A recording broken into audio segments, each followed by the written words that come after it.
You gotta hand it to Wall Street, spinning the Silicon Valley Bank collapse as an opportunity for more deregulation.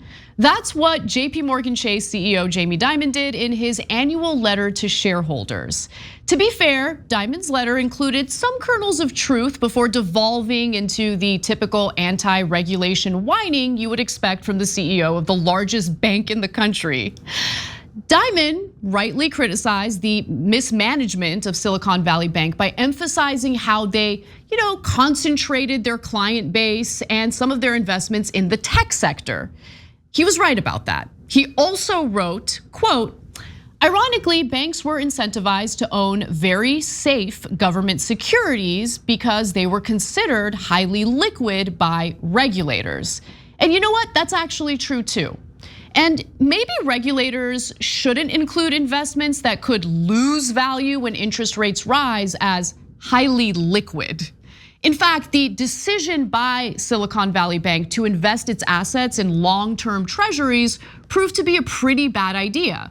As the Federal Reserve raised interest rates, the value of those treasuries took a hit and were worth less.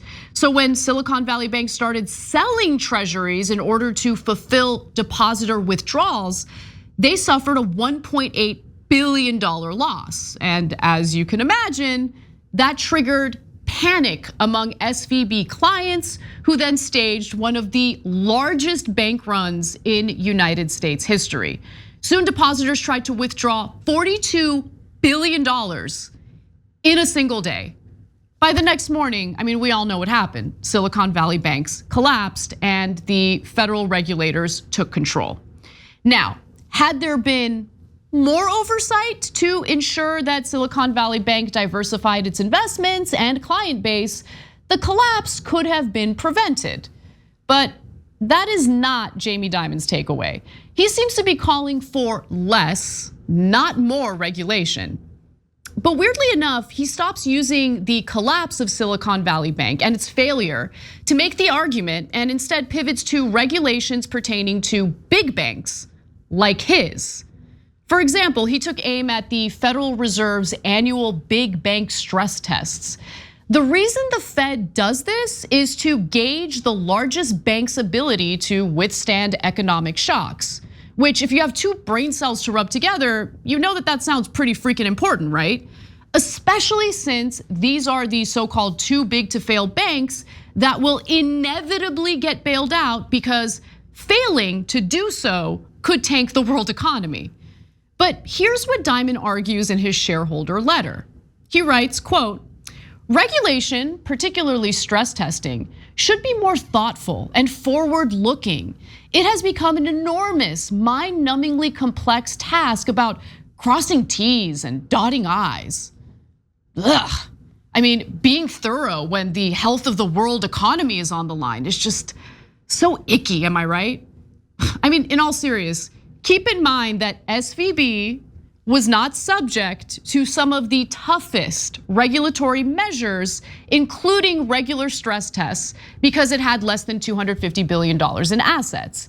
In addition, SVB secured some interesting favors, if you want to call it that, from the Federal Reserve. As the Lever reports, in 2017, the Fed granted SVB a 5-year reprieve from the Volcker rule. The decision allowed SVB, a major lender to the tech industry, to remain a traditional deposit-taking bank while also maintaining its risky investments in venture capital, a form of private equity that funds startups in the tech industry, which has recently been battered by mass layoffs and financial losses. Remember when Jamie Dimon was allegedly concerned with SVB's tech-concentrated client base and investments? Looks like deregulation was at the heart of that too, Jamie. A few years later, as the Lever writes, the Trump administration effectively granted this same exemption to the whole banking industry, allowing banks to sponsor and invest heavily in venture capital funds. As a result, SVB was able to continue investing in assets that the Fed deemed too risky for a federally insured bank in 2017. Again, this really sounds like deregulation rather than too many cumbersome banking rules. Had a lot more to do with Silicon Valley Bank's demise. Now, Dimon goes on to say that maybe the banks, maybe the bankers should really have a seat at the table when lawmakers are considering regulations, which is hilarious. He writes, a less academic, more collaborative reflection of possible risks that a bank faces would better inform institutions and their regulators about the full landscape of potential risks. Don't banking execs already have a seat at the table? I mean, they're able to legally bribe lawmakers to do their bidding, which, by the way, includes deregulation. And we already have an idea of just how much risk banks are willing to take in order to maximize profits. When SVB's own internal model demonstrated that they were making terrible and risky decisions, they corrected course immediately. Except they didn't, I'm just kidding. They did the opposite. The Washington Post reported that in buying longer term investments that paid more interest, SVB had fallen out of compliance with a key risk metric. By the way, this was an internal metric, right? An internal stress test. So the internal model showed that higher interest rates could have a devastating impact on the bank's future earnings, according to 2 former employees familiar with the modeling. So once they realized through their own internal stress test that their investments were out of whack and maybe they should reconsider because of how rising interest rates would impact the value of those investments, you know what they did? Here's what they did. It's amazing. Instead of heeding that warning and over the concerns of some staffers, SVB executives simply changed the model's assumption. The tweaks predicted that rising interest rates would have minimal impact. The new assumptions validated SVB's profit-driven strategy, but they were profoundly misplaced. In other words, let me just pause for a second and just really drive this point home. When SVB's own internal stress test indicated that their investments were not a good idea and were vulnerable to rising interest rates, they didn't change course with the investments. They decided to tweak their internal stress test. It's amazing. Now, Dimon wants those guys to have a seat at the table when deciding on banking oversight. Yeah, no thank you. The point of this portion of Dimon's letter is to resist new banking regulations. In fact, he urged policymakers to avoid what he referred to as knee-jerk, whack-a-mole, or politically motivated responses. I'm sure he's probably thinking about Senator Elizabeth Warren here. He says in his letter, quote, "We should carefully study why this particular situation happened, but not overreact," end quote. Great, I love that. So let's carefully study what happened to Silicon Valley Bank right now. First, it's important to reiterate that Dimon is conflating regulations that only impact big banks like his with the standards for smaller regional banks in order to make the case for loosening banking regulations overall. As I mentioned earlier, Silicon Valley Bank lobbied hard to secure banking deregulations in 2018. What little oversight they still had to deal with was clearly a joke.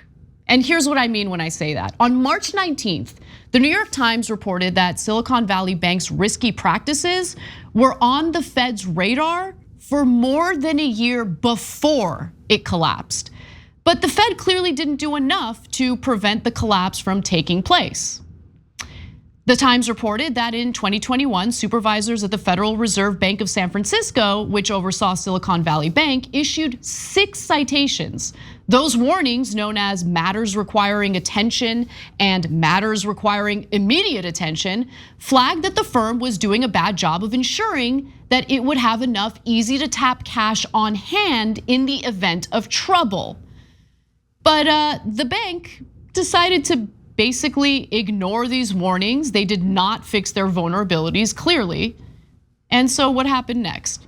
By July of 2022, Silicon Valley Bank was in a full supervisory review, getting a more careful look, and was ultimately rated deficient for governance and controls. It was placed under a set of restrictions that prevented it from growing through acquisitions. So in other words, the only thing the Federal Reserve did in terms of their oversight is prevent SVB from acquiring other banks, which is hilarious because in reality, there should have been more done to ensure that Silicon Valley Bank was diversifying its investments, or more importantly, doing whatever it took to ensure it had enough capital should there be an increased number of depositors looking to take their money out of the bank. But obviously this oversight was not enough because last fall, the San Francisco Fed met with senior leaders at the firm to talk about their ability to gain access to enough cash in a crisis and possible exposure to losses as interest rates rose. But clearly corrections still were not made. By early 2023, Silicon Valley Bank was in what the Fed calls a horizontal review, an assessment meant to gauge the strength of risk management. That checkup identified additional deficiencies, but at that point, the bank's days were numbered. And as we all know, Silicon Valley Bank finally collapsed. Now, considering the revolving door of politics, you should also expect some conflicts of interest among the regulators themselves, and that clearly was a problem here. Silicon Valley Bank CEO Greg Becker sat on the Federal Reserve Bank of San Francisco's board of directors until March 10th. How can we expect CEO's friends to regulate his business practices? Now, the San Francisco Fed also found major red flags and really did nothing about it. Like that was clear, and eventually the bank collapsed. And I want to go back to those 2018 efforts to deregulate mid-sized banks like Silicon Valley Bank, which by the way did indeed happen. It was a bipartisan effort. Democrats and Republicans voted in favor of that legislation. Donald Trump signed off on it. But there was one person in the Fed at the time who disagreed with it. Randall Quarles, who was the Fed's vice chair for supervision from 2017 to 2021, carried out a 2018 regulatory rollback law in an expansive way that some onlookers at the time warned would weaken the banking system. Okay, well, one of those people who warned Quarles, warned against the deregulation was Lael Brainerd, who was a Fed governor back then and now serves as a top White House economic advisor. So Brainerd was actually against the deregulation of mid-sized banks like SVB, arguing at the time, quote, this is amazing, today's actions go beyond what is required by law and weaken the safeguards at the core of the system before they have been tested through a full cycle. At a time when the large banks are profitable and providing ample credit, I see little benefit to the banks or the system from the proposed reduction in core resilience that would justify the increased risk to financial stability in the future. And as she predicted, this is what she wrote at the time, this is in 2019, the distress of even non-complex large banking organizations generally manifests first in liquidity stress and quickly transmits contagion through the financial system. Indeed, that is exactly what happened with Silicon Valley Bank, the lack of capital to help pay depositors as they were withdrawing money. That is what led to the collapse.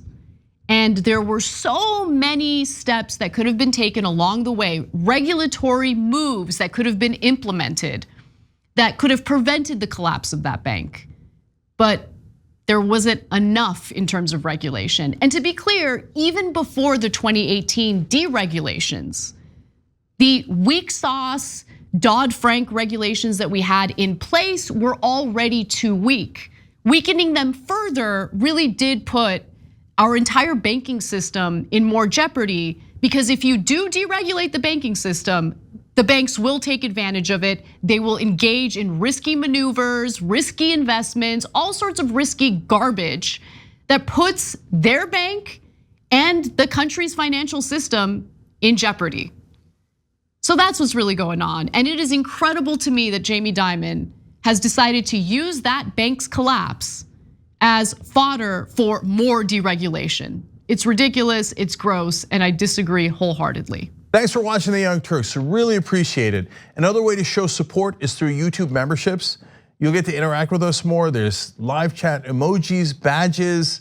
You've got emojis of me, Anna, John, JR. So those are super fun. But you also get playback of our exclusive member-only shows and specials right after they air. So all of that, all you gotta do is click that join button right underneath the video. Thank you.